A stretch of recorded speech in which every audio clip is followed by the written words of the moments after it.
这个启示录的作者约翰，他描绘了一个在天上颂赞的这样子一个画面，这样子一个开场白。那这个礼拜呢，我们就看到了刚才第9节、第10节的经文说，各方各族，不分种族，不分肤色，不分高矮胖瘦，不分性别，不分你的地位，不分你是富有的还是贫穷的，不分你的任何在世间可以给你定，好像有定你的价值的那些事物都不分，全部许许多多的人都聚集在宝座前要来敬拜。这不是地上的敬拜，这是天上的敬拜，这是天上的敬拜。我想在上个礼拜我们可以我们知道说我们敬拜的是全能三一的上帝。那这个礼拜我们来谈谈，这个三一上帝到底对我们有什么样的影响？他跟我们到底有什么样的关系？我想我们每一个人生都有很多不同的小阶段。比如说在读书的人就想说要读好书，然后考试考得满意，然后可以毕业有个好学校，然后找工作好找。其实我们每做一件事情似乎都有一个目标在那里。好，那人生一个阶段一个阶段上去了。好，我们以正常一般的来讲啊，正常一般的，不是说不在这个范围内就不正常，不是这个意思。是哈，我们一般的步骤来看，读书读完，工作当社青，然后成家立业，有小孩，然后呢，小孩渐渐长，然后我们就变成阿公阿嬷，然后这一路每一个阶段的一个循环这样上去之后，到了阿公阿嬷，然后我们也退休了，然后我们还有什么目标？然后还要干嘛？有谁可以告诉我？等你到了阿公阿嬷，然后也退休了，你的儿孙翅膀都硬了，都可以自己单飞了，你还要干嘛？你的目标是什么？回天家。回天家，可是天家上帝还不知道我们什么时候回去啊？好像不晓得目标是什么对不对？我常常听到很多老人家说啊，我没用了啦，我这一把年纪儿子也不需要我，孙子也不需要我啦，然后在家好像多余的、剩余，连个剩余价值可能都没有。很多时候我们在人生每一个阶段都有一个目标，这个目标、这个盼望一直 push 我们往前。可是当我们一定都有这一天，我们可能不用到老，当然棺材不是只有专门给老人准备的，任何人棺材是为所有人准备的。我们不必然一定要等到老木已经很老的时候才会想到碰到这样的事情。我们可能在我们年轻的任何一个阶段都可能会碰到这个事情。读书，我就是对读书没兴趣嘛，可是就每天都要去学校，对不对？清泉，好，这个很痛苦啊，没目标啊，没有目标，没有盼望，其实是最辛苦的。你有目标，有盼望，你再累，你都觉得值得。可是当我们没目标的时候，有的人他一路拼，考到台大医学系，有的人觉得，好像我的目标结束了，到此为止。因为我从小到大，我爸都告诉我要考台大医学系。等到我真的考到台大医学系了，然后他忽然不晓得要干嘛。有的时候我们没有目标、没有盼望的时候，是很可怕的。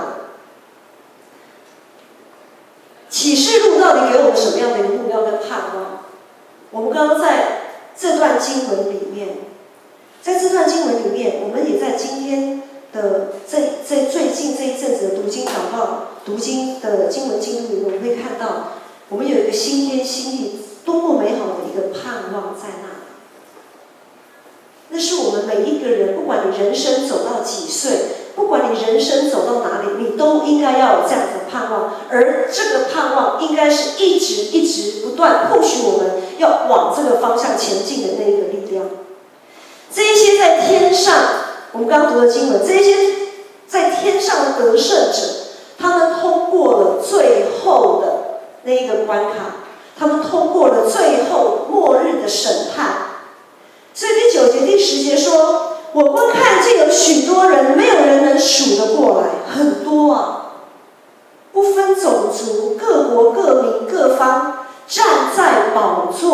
羔羊的面前，身穿白衣，手拿棕树枝。棕树枝，我们都知道，我们都有过那个复活节前一个礼拜就是棕树枝主日。我们知道，手拿棕树枝就代表着得胜，代表着胜利；身穿白衣就代表圣洁，没有瑕疵。这些人都是从大患难当中出来的。今天的经文14节说，这些人是从大患难出来的，他们用羔羊的血把他们的衣裳洗白净。弟兄姐妹，在这一群人，我们想象那个画面，在一个新天新地里面，这一些人簇拥到我们讲说摇滚区好了，去听演唱会都有摇滚区嘛，大家都簇拥到那个舞台前面摇滚区。那这一群人簇拥到宝座前，有看到自己吗？我们有看到这些人里面，我们有看见，我们有意识到我们自己在这里面吗？在马太福音第5章说，所以你们要完全像你们的天父完全一样。耶稣要我们完全，所以当启示录是写给7间教会的信中，提醒了我们什么？我们为什么还在世上？我们为什么还没有被主接回天家？因为我们还有很多需要努力的地方，就是要我们找回起初的爱，要持守真道不妥协，而且要懂得分辨真假，要做一位名副其实的基督徒，要心里火热服侍主。因为如果我们不懂得如何爱上帝，其实我们不懂得什么叫爱，我们不知道怎么去爱人。如果我们不懂得爱上帝，我们就不懂得什么叫爱人。这是很大的一个神学议题，没有办法在这边3言2语就讲完。但是我必须要告诉各位，如果我们不懂得如何爱上帝，就不懂得如何爱人。所以我们如果要寻求真爱，年轻人，你如果要寻求真爱，你要先学会怎么爱上帝。最后的那一个日子，最终的那个结局，那个最后的审判，因为我们要通过这个审判，通过这一关，最后这个关卡，我们才有可能站在天上，跟这一群人一起，我们才跟他们有份。好，那我们随时或许我们会想说，可是这个最后这一天可能还很遥远，离我很遥远。或许末日这一天离我们很遥远，但是我们的日子，我们在地上的年日却不一定离我们很遥远。刚才有说，棺材不是专门为老人预备的。很多像最近很多的事故，或者是有人去溪边玩水就溺死了，去海边观浪就被卷走了。各样的危险，骑车走路，不要说骑车会危险，走路也会有危险啊。所以我们随时都可能被蒙主恩召我们随时都会结束这段旅程，我们其实随时都会面对最后的这个审判。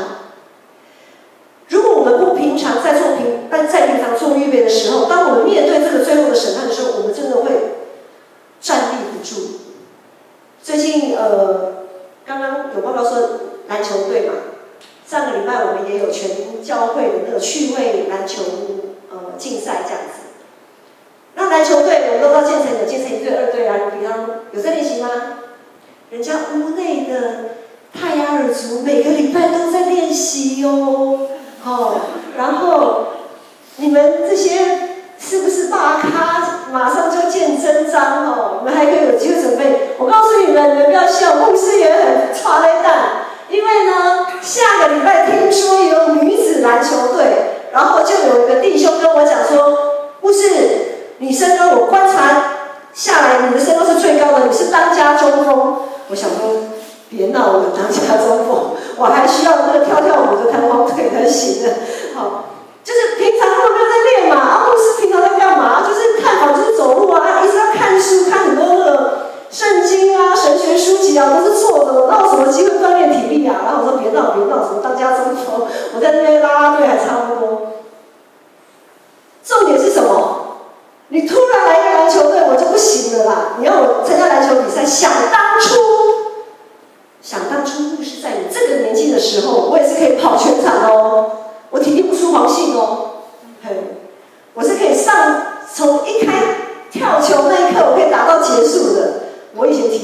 好，想当年啊，想当年啊，真的是汗颜啊，好汉不提当年勇。意思是平常没有练习，真正到了那个时候怎么样？想跳都跳不起来啦，光是听到比赛脚都软了，对不对？还跳跳不动了。很多东西我们没有办法一触可及，我们必须要在平常的时候就要练习啊。年轻人，手机放一边啊，没事去跑个那个五千公里哈，跟子群有人要去当兵哈，1、2平常要练习啊，不然时间到了，真的会被人家砍得很惨这样子。人家都是爬山的哦，我们还只是跑平路而已哦。好，这些站在宝座和羔羊面前的得胜者，他们不必然有显赫的家世，他们不必然有幸福的家庭，也不必然是在各行各业佼佼者，他们不必然有令人羡慕的人生。相反，这圣经描写的这一群人，他们所面对的启示录在当时是写给哪一群人看的？是写给一群被社会边缘化、被人看不起、瞧不起，甚至于他们因着福音的缘故，还被关进监牢，饱受牢狱之灾。他们是一群这样子的人。耶稣在马太福音说：“内心贫穷的人有福了，因为天国是他们的。”他们通过种种的考验，不是因为他们有多大多好的成就，而是因为他们有信心，他们相信。所以当他们在快要放弃、被逼迫、快要放弃的时候，上帝的灵提醒他们就找回了那起初的爱。当他们快被迷惑的时候，在真理道路上又重新定位。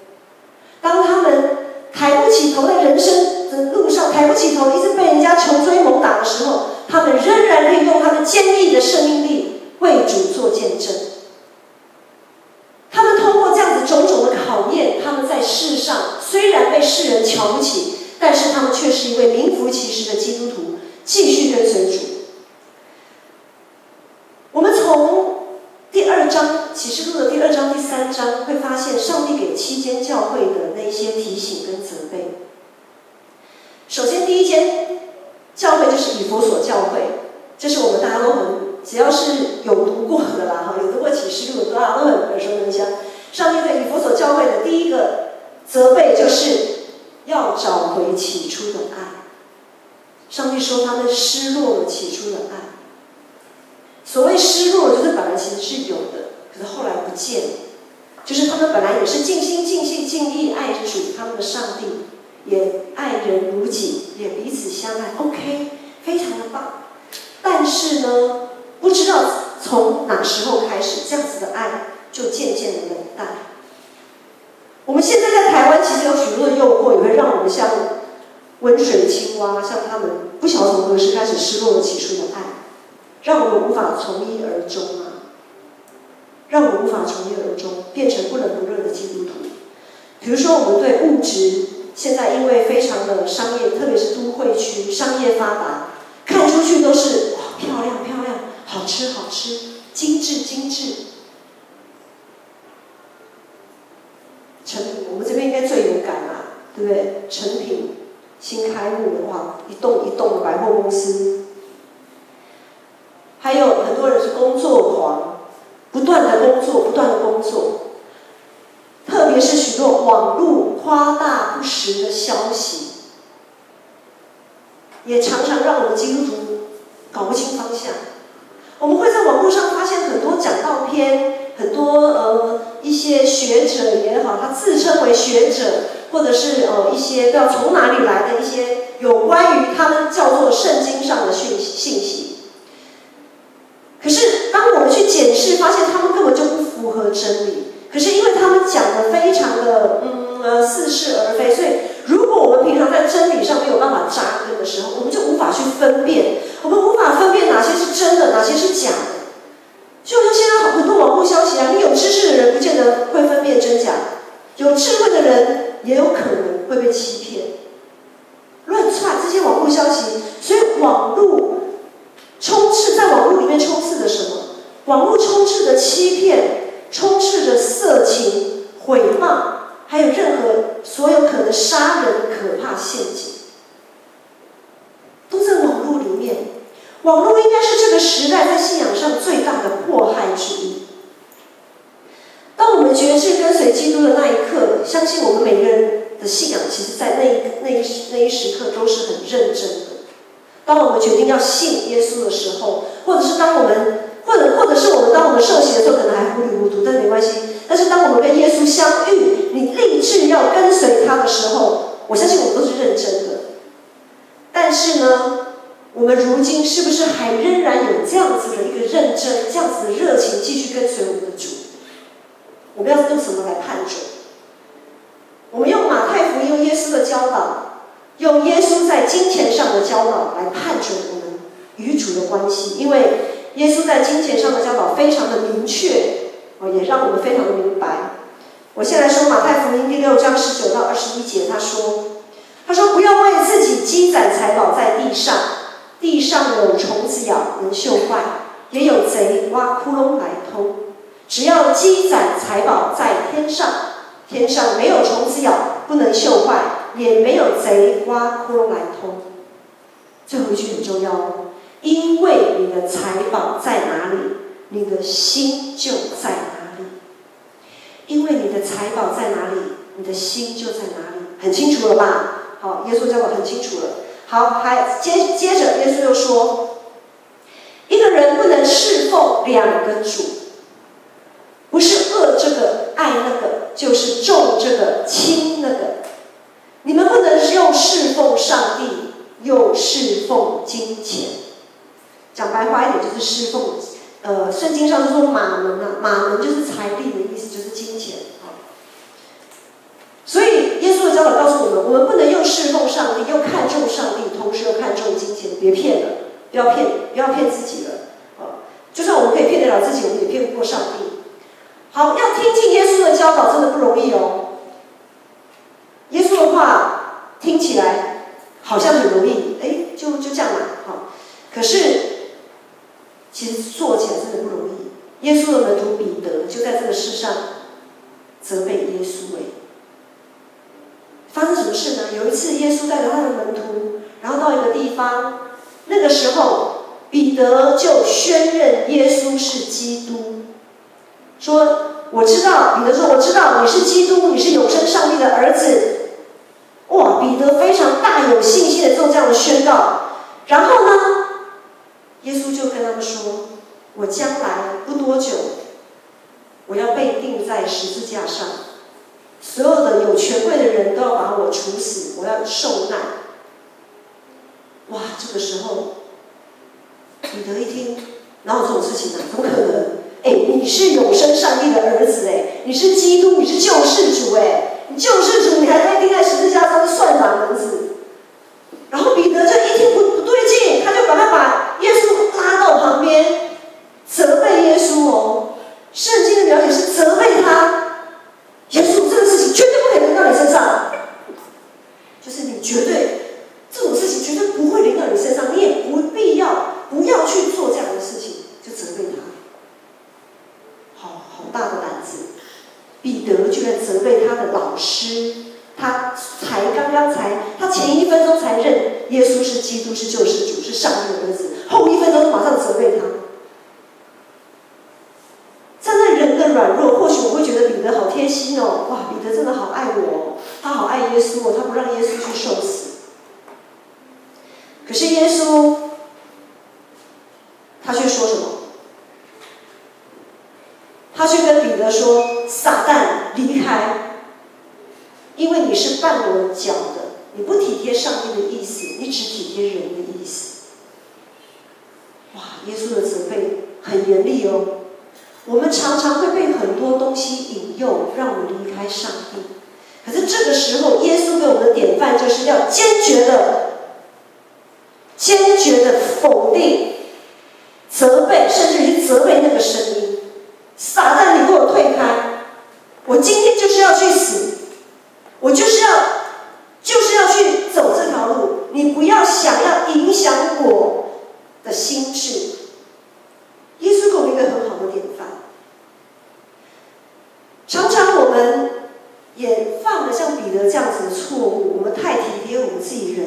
致了，以至于我们没有办法定睛在上帝的教导。我们常常主啊主啊，祷告得非常的敬虔，然后也哈利路亚哈利路亚，哇，唱诗歌敬拜得非常投入。可是，一旦讲到奉献，这个本来哈利路亚，感谢赞美主，非常的感动，奉献等一下，我这个月好像不太够用，这个应该不用奉献这么多啦，我自己的未来也要顾好，弟兄姐妹，当我们在享受阳光、空气跟水的时候，上帝有跟我们拿过一分一毫吗？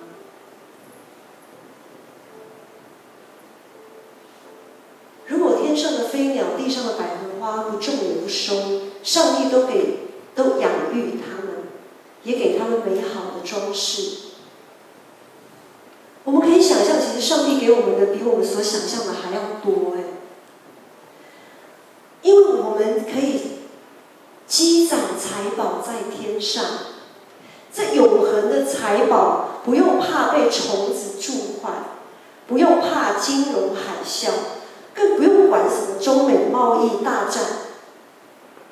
这天上的财宝是会越来越多、越来越丰富的。如果我们在现今对这个身外之物这种程度的试炼，我们都没有办法通过考验的话，那我们其他的就真的不用说了。其他的我就真的都不用讲了。今天我们为教会所做的奉献，是为了造就每一个信徒都可以成为祭司，都可以成为耶稣的门徒。我们在每一场礼拜当中经历上帝，被主喂养；在团契当中，我们磨练自己的恩赐才干；我们在团契当中磨练我们服事的态度，应该有的态度。在关怀探访中，我们学习怎样彼此相爱；在宣教事工当中，我们也学习怎么去见证主耶稣在我们身上的恩典与爱。然后为了维护这些事工所需要一些聚会的需要，也要提供合宜的软硬体设施。教会整个事工是整全的，但是这整全的计划都需要我们每一个人心灵诚实的奉献，才有办法顺利的执行。牧师曾经讲过，我们常说要11奉献，1/10奉献，也就是拿到我们把我们的所得，不是我们分配剩余的所得就是我们从劳务得来的所得1/10奉献给教会，这是维持整体教会的基础，是身为我们基督徒该有的义务，我们该尽的义务跟责任。为什么？你说为什么一定要奉献给教会？为什么不奉献给其他的地方？因为教会是你属灵的家，你在这个教会里面得到灵命的供应，得到灵命的滋润跟培养，得到别人的爱跟关心，得到所有弟兄姐妹的鼓励跟支持。这是我们属灵的家，所以我们11奉献，这最基本的奉献是要奉献给我们属灵的家。另外还有什么奉献呢？节期奉献、感恩奉献。我们在这样子的节期，在各样的感恩，在各样的事情当中，我们要对主的那个热情，我们怎么样心里火热服侍主？就是我们因着主给我们的丰富，我们热情回应。刚刚讲的11奉献是基础基本款，那我们如何不要成为那个不冷不热的基督徒？我们要热情的回应。至于对外奉献，也是身为我们也是身为耶稣基督的门徒，对普世肢体、对社会、对这个世界该尽的义务。我们取之于社会，用之于社会。我们很多事情我们要还给社会。像我们上个礼拜为印尼的地震海啸的赈灾募款，我们的奉献，就是我们对普世教会，我们也对印尼那个地方，我们所投入的关注。因为上帝不只是爱我们，要记得刚才我们一开始讲说，从各族各方，不分种族，不分肤色，不分性别，不分高矮，通通聚集在宝座前。哪一天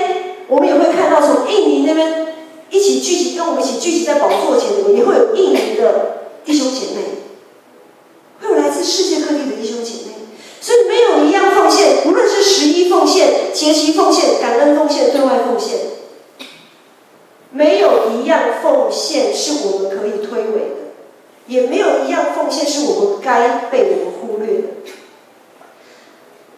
当然，很多时候环境因素会影响我们奉献的态度，因为我们也会观察教会的发展，会觉得，教会这边够不够用啊？好像够嘛，所以不差我们一个。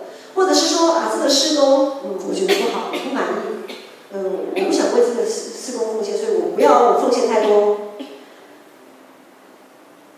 当我们在想什么事情值不值得我们奉献的时候，我们要问自己一句话：我们要在主里谦卑忏悔说，主啊，对不起，我不是那个审判者，能审判的只有一位，就是耶稣基督。我们都不应该当那个审判者。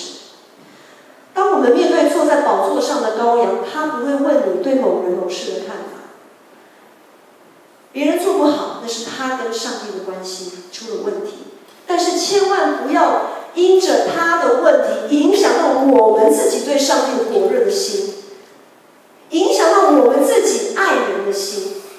如果我们因着别人造成我们跌倒、后退、失望，因着别人我们不想再继续走这条路的时候，那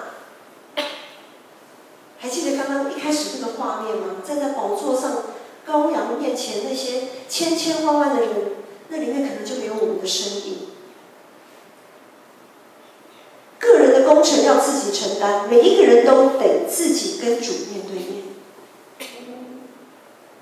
天堂路，有当过兵的可能知道，那没有当过兵的人呢，我也没当过兵，但是因为以前，我大概听过，天堂路是那种特种部队他们在结训的时候要过的最后一关。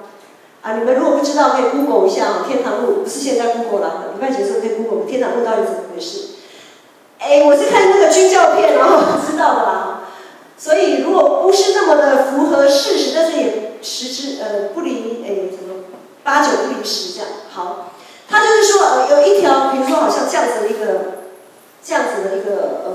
跑道，不是跑道，就是一个走道这样，上面铺满了碎石，还有那个玻璃碎屑，非常的，就是你光是，你们都有走过健康步道嘛，对不对？那个夏令营健康步道超痛的，好，然后它那个你就想象是健康步道，但是它不是在凸起来那么圆滑的那个石头，而是那种碎石、玻璃碎片这样。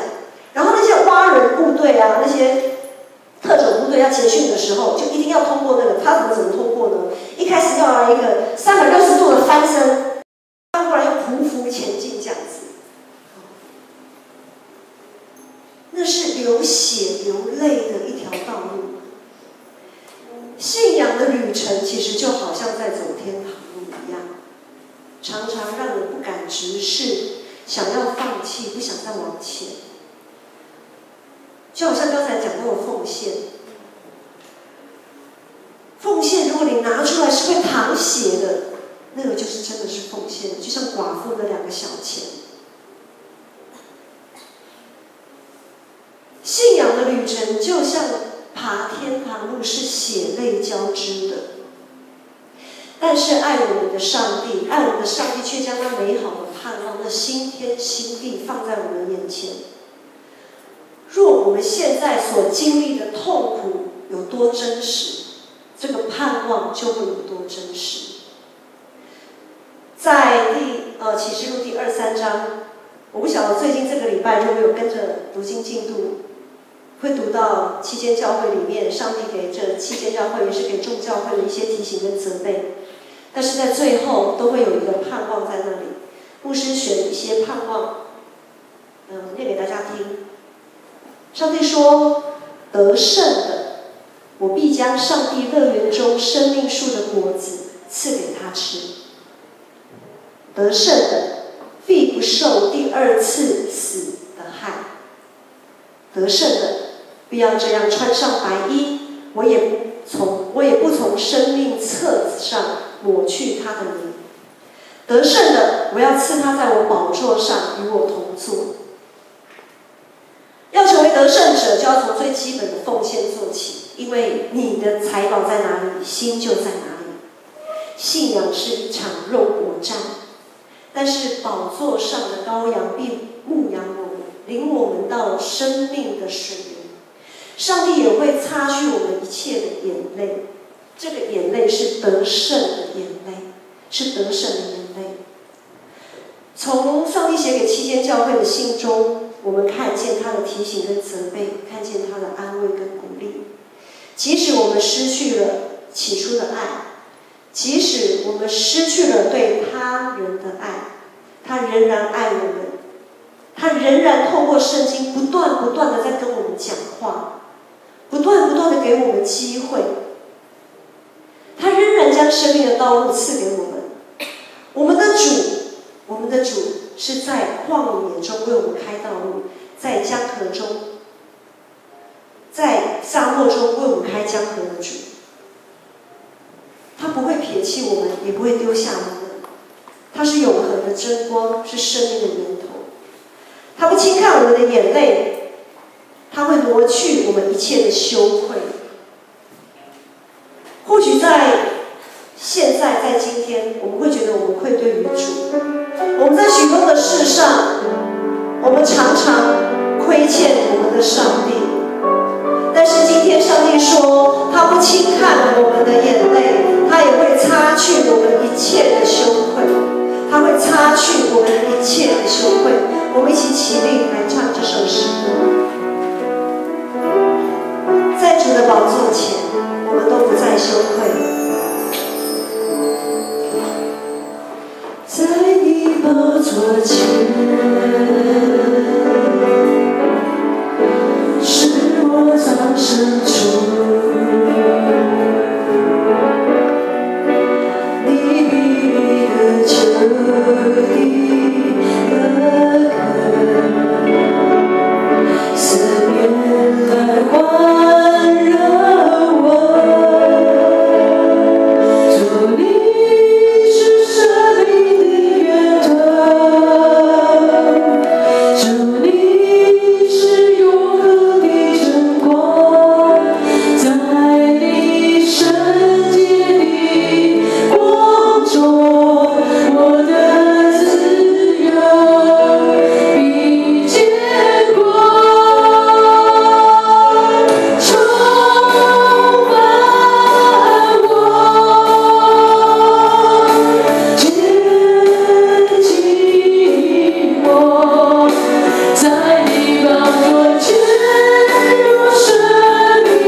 父神，我们感谢你，谢谢你听我们的祷告，谢谢你听我们打从心底那最深刻的呼求。